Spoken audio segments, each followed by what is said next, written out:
What if the real reason you're stuck isn't laziness, but fear pretending to be comfort? What if every time you say, "I'll do it later," a piece of your potential quietly slips away? Listen closely, because once you see laziness for what it truly is, you'll never be the same again. This is not just about getting things done. It's about unlocking a fire that's been trapped inside you for too long. Let's be honest. Most of us have felt it, that strange heaviness in the chest when there's something important to do. You know it matters. You know it's time, but your body won't move. You scroll, you snack, you distract yourself with anything but the task. And then you whisper the same excuse. "I'm just lazy." But what if that's not true? What if laziness isn't a flaw, but a message? A secret language your mind is using to say, "I'm scared, I feel unsure, I don't know where to begin." The Stoics, those ancient masters of the mind, believe that most people aren't lazy. They're lost. Lost in hesitation. Lost in distraction.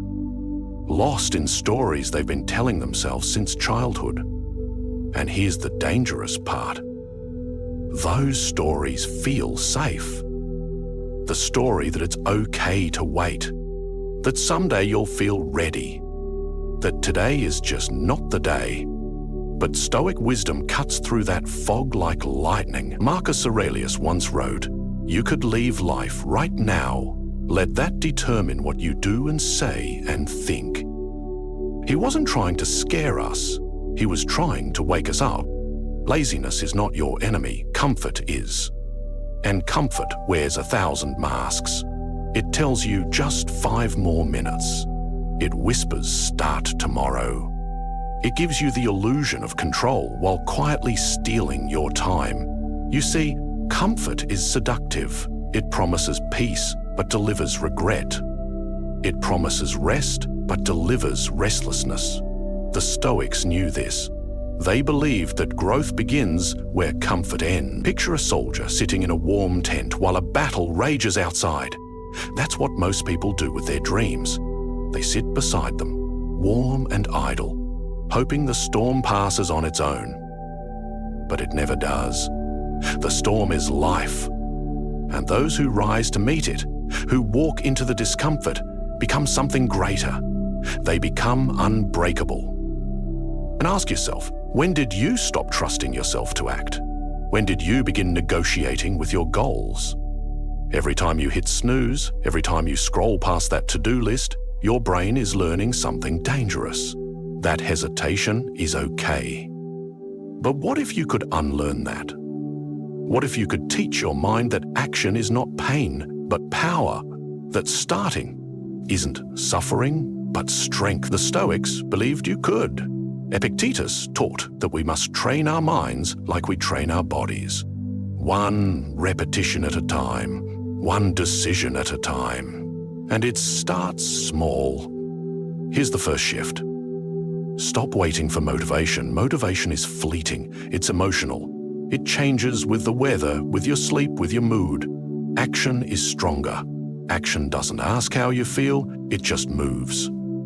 And once you begin, something magical happens. Your feelings catch up.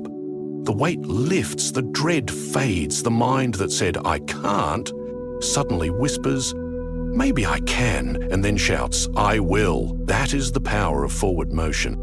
So how do you move when everything in you wants to stay still? Begin by preparing your mind. Before you take on any task, imagine it. This is called the Premeditation of Effort. The Stoics did this daily. Close your eyes and see yourself facing the work. Feel the resistance, the friction, the tightness in your chest. Then imagine pushing through it. See yourself in the middle of the work. Typing, running, lifting, building. Now imagine the end. That deep, quiet pride that only comes after effort.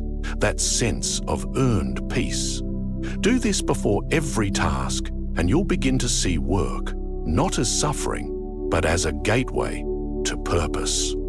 Next, break the myth of big steps. The mind resists giant leaps. It panics, it freezes. But small steps, your brain can handle those. That's why the 2-minute rule works so well. Commit to just 2 minutes, that's all. 2 minutes of writing, 2 minutes of cleaning, 2 minutes of movement. Your brain says, that's easy, and lets you begin. But what happens after 2 minutes? You keep going, because starting is the hardest part. Momentum takes over. It's like lighting a match in the dark. Suddenly, the whole room looks different. Then, create a ritual. Tie your action to something fixed. Your morning coffee, brushing your teeth, your lunch break. Let that moment be your anchor.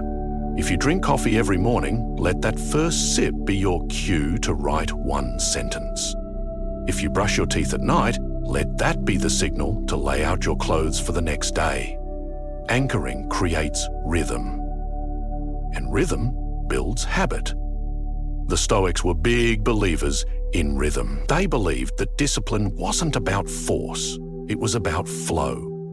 When your actions have a rhythm, you no longer argue with them. You just move. But don't stop there. Reflect. Every night, ask yourself, where did I hesitate today? Where did I act with strength? What can I do better tomorrow? Write it down. Be honest. Be gentle. This is not shame, this is growth. Marcus Aurelius did this every evening. He reviewed his choices, not to beat himself up, but to stay awake, to stay sharp, to live on purpose. Because life lived without reflection is life lived on autopilot, and autopilot always flies you back to laziness. Now let's talk about fear. Because underneath every lazy day, there's usually fear. Fear of failure, fear of not being good enough, fear of wasting time. But fear wears a clever disguise. It shows up as, I don't feel like it.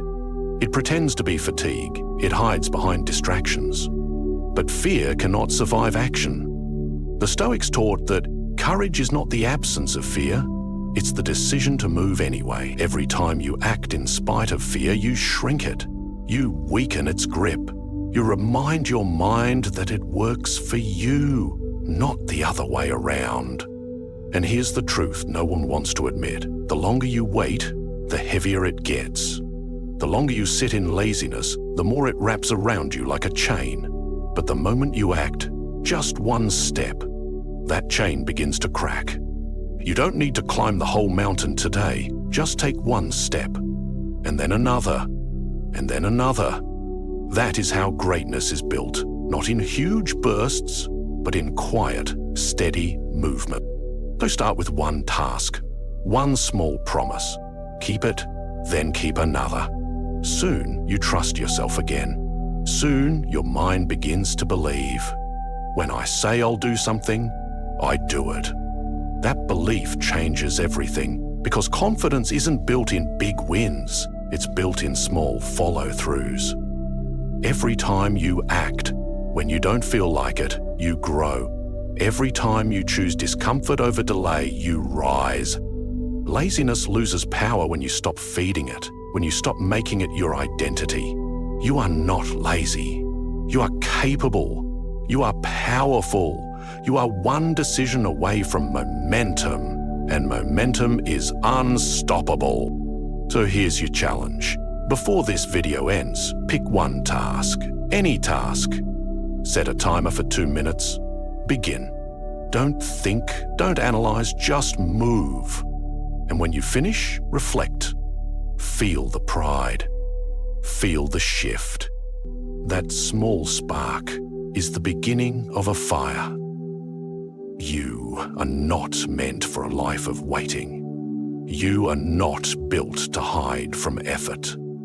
You were born to act, to build, to lead yourself into discipline and out of regret. And every second you choose action over comfort, you move closer to the person you were always meant to be. Don't wait for tomorrow. Don't wait for motivation. Don't wait for someone to push you. The Stoics didn't. They built their lives on 1 simple truth. What you do now creates who you become. and who you become is your legacy. So act now, because while others are sleeping, you're rising. While others scroll, you move. And while others dream, you live. Let this be your turning point. Let this be your moment. And when people ask you how you did it, how you broke free from laziness, tell them the truth. You stopped waiting and you started moving.